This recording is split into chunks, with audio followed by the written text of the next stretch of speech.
సిద్దిపేట జిల్లా హుస్నాబాద్ పట్టణంలోని UCO bank ఎదురుగా ప్రధాన రహదారిలో గల పలు కిరాణా దుకాణాల్లో అర్ధరాత్రి దొంగలు బీభత్సం సృష్టించారు. 4 దుకాణాలకు అర్ధరాత్రి వెనకాల నుంచి చొరబడి 20 తులాల బంగారం, 50,000 రూపాయల నగదు చిల్లర గల్లా పెట్టి ఎత్తుకెళ్లారు. షాపులను అనుకుని వెనకాల ఉన్న ఇండ్లలో స్లాబులపైన దుకాణ యజమానులు నిద్రిస్తుండగా ఘటన జరిగింది. ఉదయం లేచి చూసేసరికి దొంగతనం జరిగినట్లు గుర్తించిన దుకాణ యజమానులు పోలీసులకు సమాచారం అందించారు. దుకాణాల వద్దకు చేరుకున్న పోలీసులు దర్యాప్తు చేస్తున్నారు. మొత్తం 6 దుకాణాలకు చొరబడేందుకు యత్నించినట్లు గుర్తించి సీసీ ఫుటేజ్ను పరిశీలిస్తున్నారు. దుకాణాల్లో పనిచేసిన బీహార్ కూలీలపై అనుమానాలు ఉన్నట్లు దుకాణ యజమానులు తెలిపారు. బంగారు ఆభరణాలు, నగదుతో పాటు విలువైన చీరలు కూడా ఎత్తుకెళ్లినట్లు వెల్లడించారు.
ఇంకొన్ని షాపులు తీయాలి కదా, ఇంకొన్ని షాపులు తీయాలి.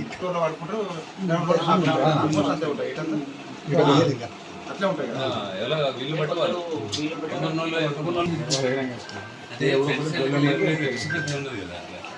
ముందరికి షాప్స్ తీస్తే అది కూడా వాళ్ళే బీహార్ వాళ్ళు కదా, బీహార్ వాళ్ళు కాబట్టి వాళ్ళు ఆ సైడ్ వాళ్ళు ఎక్కువ శాతం వాళ్ళే చేస్తారు. మా ఇక్కడ వాళ్ళకు ఇన్ని తిరుగులు కదా, బీహార్ వాళ్ళు కాబట్టి వాళ్ళకి ఉంటుంది.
హలో,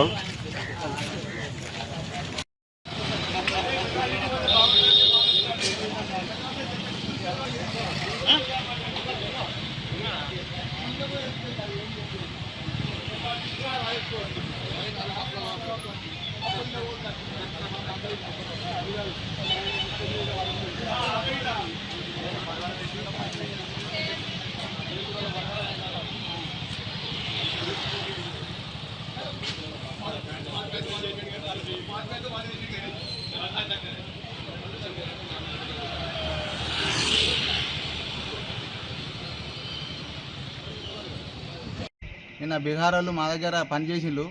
వాళ్ళ మీద మాకు చాలా అనుమానం ఉన్నది. వాళ్ళు మాకు ఎన్నడూ ఇంతవరకు అయితే ఎవరు వచ్చిన వాళ్ళు లేరు, పోయిన అది లేదు. మేము ఎప్పుడన్నా మీద పడుకున్నాము, కింద వచ్చిండ్రు, రాత్రి మొత్తం దోసుకపోయిండ్రు. మొత్తం 20 తులాల బంగారం పోయింది.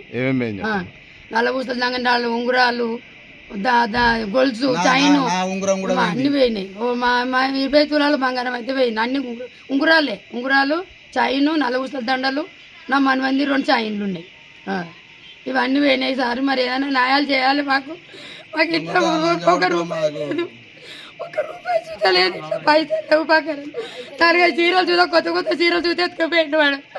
మేము మొన్ననే కొన్నాం, మా బిడ్డలు కొన్నారు 5,000 ఒక్కొక్కరు కొన్నారు. ఆ చీరలు చూద్దాం, చీరలు ఏమో కదా బంగారం అయితే ఇంట్లో ఏం లేదు, ఇదే ఉంటుంది పేద బంగారం ఉంటుంది, ఏం లేదు.